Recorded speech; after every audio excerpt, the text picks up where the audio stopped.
Shabbat Shalom. So, Deuteronomy, Devarim. We get a lot of re-emphasis, restatement of prior mitzvot, a few new mitzvot as well that only occur in here. We talked about this a little bit in my Lunch and Learn a couple weeks ago. But in all of the mitzvot, although we tend to avoid trying to come up with hierarchies of the most important or least important mitzvot, certainly that's not the way we should think about them day by day, there are certain occasions when we do actually have to put in a hierarchy. Tisha B'Av, which we just commemorated, of course reminds us of some of the worst tragedies that our people faced, and often during those tragedies we were put into unwinnable situations by our oppressors and attackers. And generally speaking, if the Roman soldier comes up to you and says, "Eat this piece of bacon or I shove a spear into you," you should eat the bacon, absolutely. The Roman soldier says, "Hey, I don't care that it's your Shabbat, you have to get out here and cook me lunch." You cook him lunch, right? You don't let yourself be martyred for the sake of bacon, for the sake of not cooking him lunch and such. However, there are three biggies. But we do say, go ahead and stick the spear in me, because I'm not going to do it. Anybody know one of the three? Idol worship. Idol worship. What are the other two then? Adultery / incest, those types of category of behaviors. And murder. And murder. Right? If they say, you go murder him or I'll kill you, you say, better you should kill me than I'll kill him. Right? I would rather die not being a murderer than live as a murderer. If they say, hey, see that person over there that you're closely related to, go be intimate with them, go ahead and stick the spear in me, I'd rather die than engage in such behavior. And they say, hey, here's a wonderful gold statue of Jupiter, bow down and worship it for all to see. Oh, that doesn't really seem to be in the same category, does it? I mean, come on. I mean, I think most of us intuitively, down in our kishkas, we get the whole, I'm not going to murder, I'd rather not kill someone than just to save my life. I think most of us get the, I'm not going to commit adultery or incest to save my life.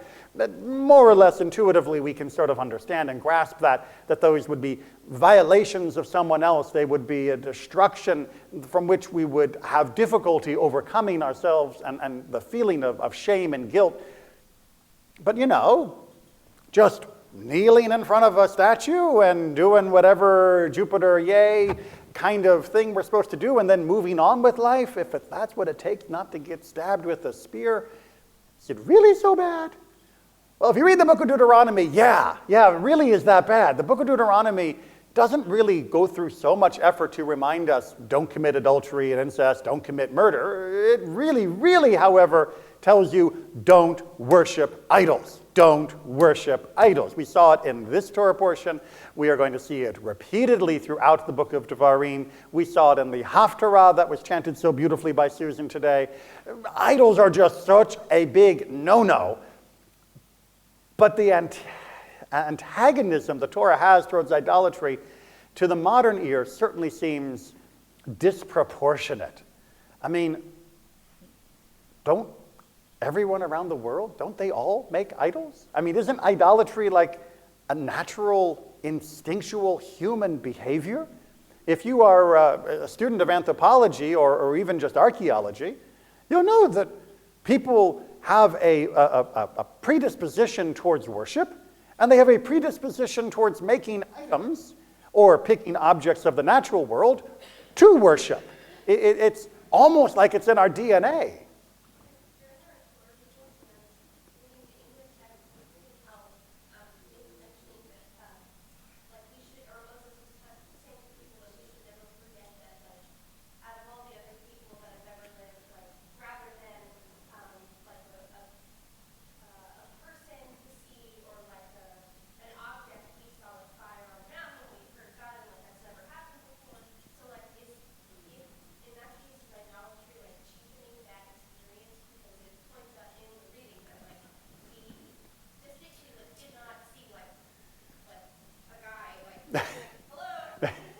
Absolutely.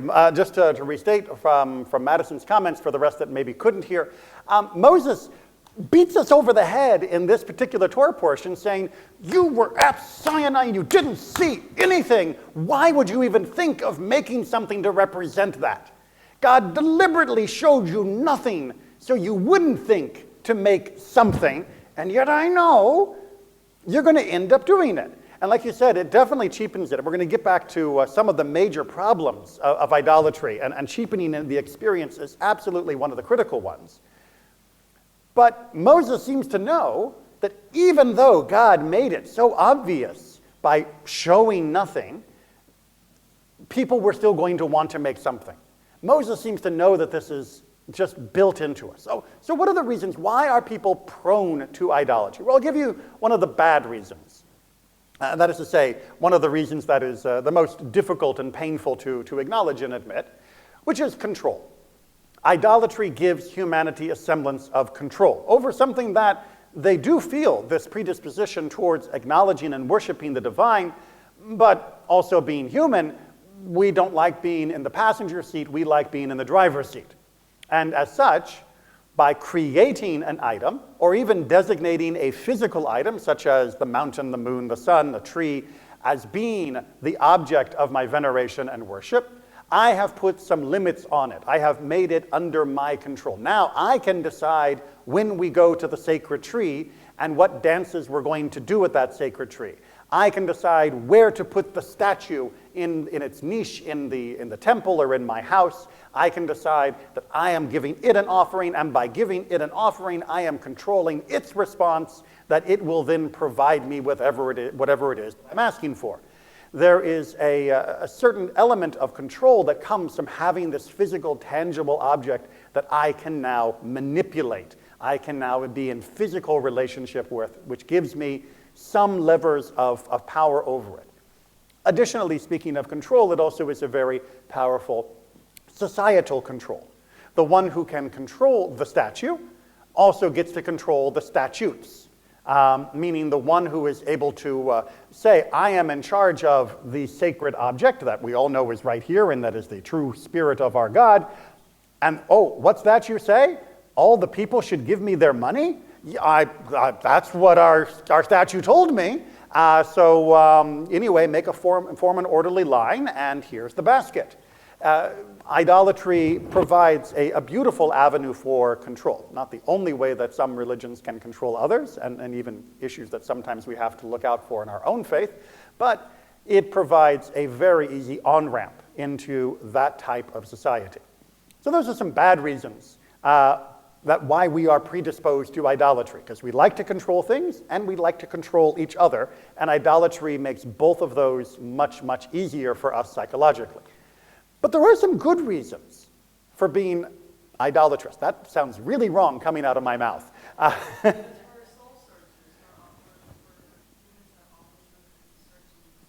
Yeah, we want the divine in our life. We want to feel God. And, as humans, that's the way I feel things more powerfully than any other, is by actually having it, seeing it, touching it. That's how I'm close to things. If somebody I love, I want to give them a hug. I want to see them. I don't want to just have the idea of them in my mind. I want to be with that person. If there are treasures that I possess, whether it be jewels and gold or whether it be an item that was given to me by a loved one, I want to hold it. I don't want to just remember the quilt my grandmother made. I want to curl up under that quilt and be in its presence. The tangibility of the material world works for us when we are expressing the closeness we desire in a relationship. And so when you want a relationship with the divine, it's only natural that you would want to create a symbol of that relationship that would let you feel like you are closer to it than when you are lacking that symbol. It's an incredibly natural and beautiful aspect of human thought and human feeling. God doesn't like that, but it's still very natural that we feel that way, and it's not coming from a negative place. It's not coming from a bad instinct. I thought I saw a hand over there as well. Yes.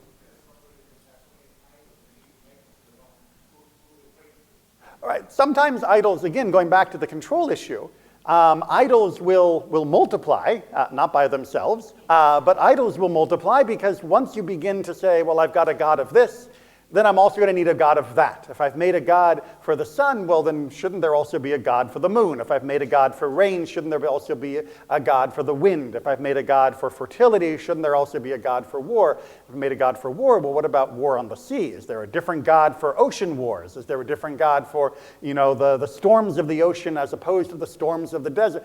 And you begin to have more and more diversity of your gods as you're seeking to control the different aspects that you come into contact with. But it also is not just that we are seeking to control those other aspects. There is another good reason why we are prone to idolatry, which is our innate sense of awe at different aspects of life. That when we encounter certain things, like the sea in its glory and beauty and majesty, or not so much in Florida, the mountains that rise up above us, or when we are standing, if you've ever had the experience at the edge of the Grand Canyon, or have you ever been to a true midbar, a true wilderness desert, whether it be in Israel or other parts of the world, and there is a feeling that comes over us, what we call yirah in Hebrew. It's awe. It is a sense of smallness next to this majesty of what we have seen. If you have ever been in a place beyond the reach of city lights and stared up at the nighttime sky, well, duh, people worship the stars. Those things are amazing. And it's just incredible to stare at them, and you don't need any liturgy to feel like you are in a spiritual moment when you stare up at the night sky without light pollution. So too, when you consider the moon, when you consider the sun as it arcs across us, these are things that are mentioned throughout our own psalms as being inspiring occurrences and experiences. It is natural when we feel that awe to want to bottle it, to want to capture it. I mean, how many people at the moments of awe that are life cycles, at the birth of a child, at the death of a loved one, at the moment of a wedding, have you felt a spiritual power that you wished you could capture?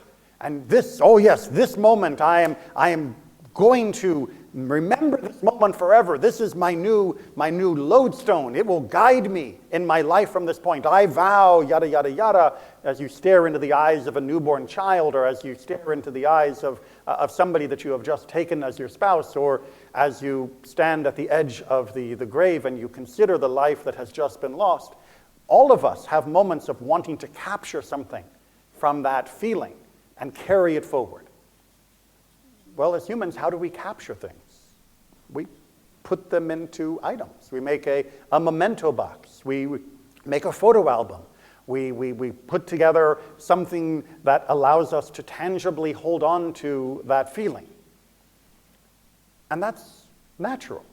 It's natural to want to take that yirah, that awe, that feeling of standing at the edge of the cosmos and being overwhelmed, blown away by it, simply impressed by what life is now showing me, and wanting to capture that in some tangible form, to preserve it, because we want that feeling to last. That's not a bad feeling to want to continue, and it's not a bad instinct even to have. So we have to come back to the original question then. If it's so natural, and if we can sort of say, well, control issues are an issue no matter what you're doing, not just in idolatry, what's so bad about idolatry? Have I just sold you on having idols? Have I completely undone 3,000 years of Jewish tradition of trying to get us away from idolatry, and now you're all going to run out and build statues and say, this is Adonai? Don't do that, please. What is so bad about idolatry? It sounds like it's a feeling that you're reminding me of. Like, we have those physical things. They're not representative of God himself, but they're a sign that give us that physical thing. Like when you mentioned having like a symbol of something far away and connected, I mean, you think of a wedding band, and how the feeling literally represents like that relationship with God wrapped around your finger. So we have the good version, is what I believe Zev is saying, which is to say we have signs, we have symbols within Judaism that allow us to try and preserve that emotion and feeling or to rekindle it on the right occasions, such as the wearing of tefillin, which is very reminiscent of a wedding band, which likewise we wear to remind ourselves of that moment of our wedding. And a sign or a symbol provides much of that same power of capturing an emotion, of capturing a feeling, of preserving it or helping us to continue it forward or rekindle it if it's been lost, without the trap of idolatry, without saying, this is God. This is a symbol, this is a reminder, this is an indicator, but it isn't actually God. And that difference is all the difference. Because when things become God, then we fall into the trap of control and of manipulation and of stunting our spiritual journey. You see, if you feel that you've already reached the destination, if you think God is sitting on your shelf, then mission accomplished. You're done, right? You found God. God's right there between the paprika and the pepper, sitting on the shelf in my little hut. I know where God is, right there. I can tell you what God looks like that. And when you have idolatry, you cheapen, as we talked about earlier with Madison's comment, the whole experience that God was trying to share with us at Horeb, at Mount Sinai. That it was not about capturing this and putting it into a bottle and then saying, done, mission accomplished. It was about saying, this is what you will be drawn towards and aspire towards, and you are not going to ever be able to put it in a bottle. You will not ever be able to carve it, gild it, and put it on a shelf and say that you have it, that you are done, that it is accomplished and finished. Idolatry stunts our spiritual life. It gives us a substitute and calls it the real thing. And then we stop. Idolatry doesn't allow us to grow towards God. And this is its most insidious trap. This happens over and over again in so many different aspects of our life. We feel like we have reached the end. We have finally figured out, whether it be our job, our relationship, our faith, our spirituality, how humans work, and we think we're done. We think we have got it done. We've got it on the shelf. I know what it is. I know what I am. I know what I'm doing. Problem solved. That's the same flaw of idolatry. You have substituted a symbol of a thing for the thing. You have substituted a reminder of the thing for the thing. No one here, I hope, would imagine that simply religiously wearing your wedding band makes you a good spouse. It is meant to encourage you to be a good spouse. It is meant to remind you of the love, the passion, the dedication, and the commitment and responsibility that was expressed at the time that first went onto your finger. But just wearing it doesn't do that. Wearing it just hopefully pushes you in that direction. Likewise, just clocking in and clocking out very religiously at your job doesn't make you good at your job. Yes, you're doing the proper ritual, but that doesn't mean you're actually getting the content. Idolatry robs us of our desire to do more, to understand more, to keep yearning, to go past that facade. Idolatry tells you you're good, you're done.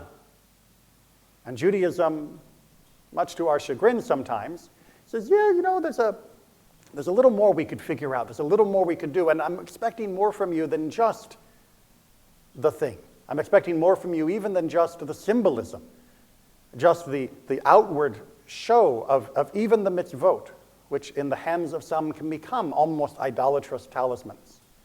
I'm expecting those to be guiding you towards me, says God. And as such, idolatry really is up there.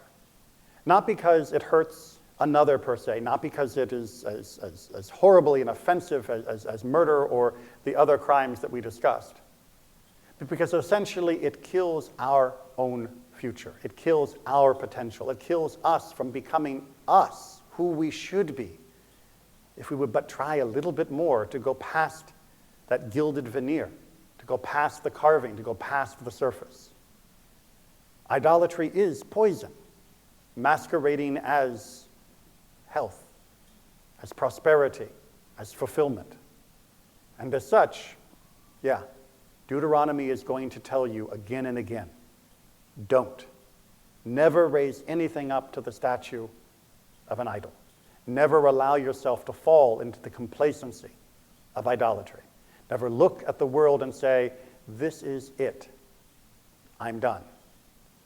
Again and again, Deuteronomy will say that. And do not only think it is talking about golden statues of Jupiter. It is talking about all of the pitfalls of life that fall into that same category. Shabbat Shalom.